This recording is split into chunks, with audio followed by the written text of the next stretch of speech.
توحید، ہمارا دین دین توحید، اسی کو وہ اصل امانت قرار دیا ہے کہ جو مسلمانوں کا درہ امتیاز توحید کی امانت سینوں میں ہے ہمارے، آسان نہیں مٹانا نام و نشان ہمارا۔ اور جواب شکوہ میں بھی نبی اکرم صلی اللہ علیہ وسلم کے مشن کو علامہ اقبال نے اسی ایک لفظ سے تعبیر کیا ہے کہ وقت فرصت ہے کہاں کام ابھی باقی، نور توحید کا اتمام ابھی باقی۔ تو ہمارا دین اصل میں دین توحید، توحید کی ضد ہے شرک، وہ چاہے سنویت کی شکل میں ہو، تکلیف کی شکل میں ہو، یا کثرت آلہہ کی صورت میں ہو، ان سب کو ہم ایک ہی لفظ سے تعبیر کرتے ہیں اور وہ شرک۔ اب جب ہمارا دین دین توحید ہے تو اس کا یہ لازمی نتیجہ نکلتا ہے کہ اس دین میں سب سے بڑا جرم اور سب سے بڑا گناہ جو ناقابل عفو وہ شرک۔ چنانچہ یہ وہ بات ہے جو سورہ نساء میں 2 مرتبہ بعین ہی انہی الفاظ میں وارد ہوئی، ان اللہ لا یغفر ان یشرک بہ ویغفر ما دون ذلک لمن یشاء۔ اللہ تعالیٰ اسے تو ہرگز معاف نہیں کرے گا کہ اس کے ساتھ شرک کیا جائے، البتہ اس سے کم تر گناہ جس کو چاہے گا بخش دے۔ اگرچہ اس آیت کو بھی دوسرے گناہوں کے ضمن میں کوئی فری لائسنس نہیں سمجھ لینا چاہیے، اللہ تعالیٰ کا کوئی پختہ وعدہ نہیں ہے، کوئی یقین دہانی نہیں ہے کہ وہ بخش دے گا، لمن یشاء جس کے لیے چاہے گا بخش دے۔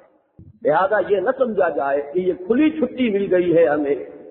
کہ شرک کے سوا جس گناہ میں چاہے ہم ملوث ہو جائیں، تاہم یہ ضرور ہے کہ امید دلائی گئی ہے کہ شرک کی معافی کی تو کوئی صورت نہیں ہے، البتہ اس سے کم تر گناہ اللہ تعالیٰ جس کو چاہے گا معاف فرمائے۔ معلوم ہوا کہ سب سے بڑا گناہ، سب سے بڑا جرم جو ناقابل عفو ہے ہمارے دین میں وہ شرک۔ اسی حقیقت کو یوں بھی سمجھیے کہ ازرو قرآن سب سے بڑا ظلم جو ہے وہ شرک ہے، بلکہ اچھی طرح جان لیجئے کہ قرآن مجید میں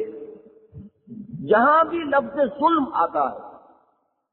اگر سیاق و سباق سے کوئی اور معنی معین نہ ہو رہے ہو تو وہاں ظلم کے معنی شرک، ظالمین کے معنی مشرکین۔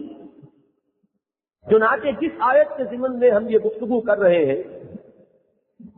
اس میں یہ حقیقت بیان ہوئی کہ ان الشرک لظلم عظیم۔ واقعہ یہ ہے کہ شرک بہت بڑا ظلم۔ ظلم عربی زبان میں کہتے ہیں وضع الشیء فی غیر محلہ۔ عدل اور انصاف یہ ہے کہ ہر چیز کو اس کے مقام پر رکھا جائے، ظلم یہ ہے کہ کسی شے کو اس کے اصل مقام سے ہٹا کر کہیں اور رکھ دیا جائے۔ اب شرک میں 2 میں سے ایک صورت ہوتی، یا تو مخلوقات میں سے کسی کو اٹھا کر اللہ کے برابر بٹھایا جاتا ہے، یہ بھی وضع الشیء فی غیر محلہ ہی ہو گیا، یا اللہ کو گرا کر مخلوقات کی صف میں لایا جاتا ہے،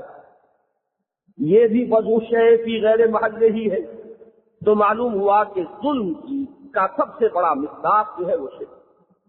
چنانچہ ایک اہم واقعہ تھا کہ جس میں حضور نے اس آیت کو کوٹ کیا جیسا کہ میں نے ابتدا میں عرض کیا، اور وہ واقعہ یہ ہے کہ جب سورہ انعام کی وہ آیت نازل ہوئی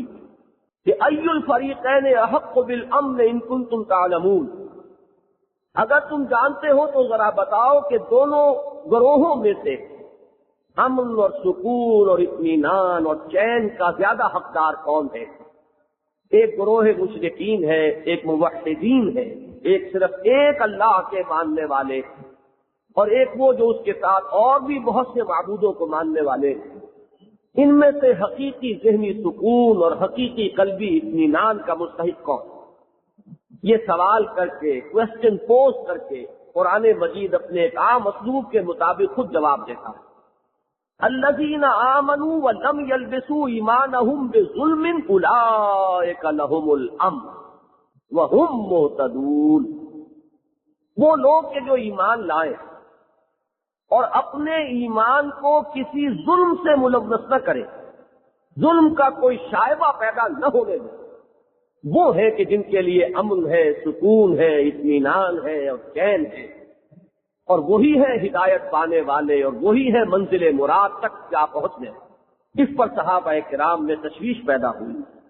کہ اگر اللہ تعالیٰ کے یہ وعدے مشروط ہیں کہ ایمان کے ساتھ ظلم کی قطعاً آمیزش نہ ہو، تو ایسا کون شخص ہوگا جو کسی نہ کسی درجے میں دوسروں پر یا اپنے اوپر ظلم نہ کرتا؟ انہوں نے اپنی اس تشویش کو ظاہر کیا نبی اکرم صلی اللہ علیہ وسلم کے سامنے کہ حضور ایسا شخص کون ہوگا جو ظلم سے بالکل بری ہو؟ آپ غور کیجئے کہ اگر آپ نے ایک لمحہ ضائع کیا، یہ بھی ظلم کیا آپ نے اوپر، تو ظلم سے بالکل بری ہونا، ظلم سے بالکل پاک ہو جانا کس فرد بشر کے لیے ممکن؟ اس پر حضور نے تسلی دی کہ اس آیہ مبارکہ میں ظلم سے مراد شرک ہے،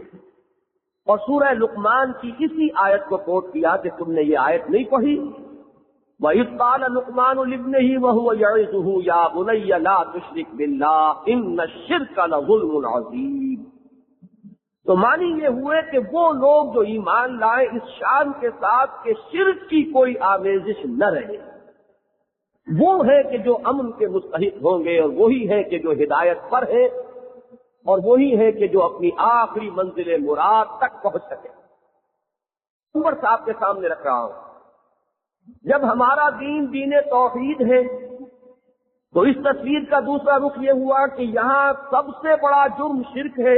ناقابل معافی، سب سے بڑا ظلم شرک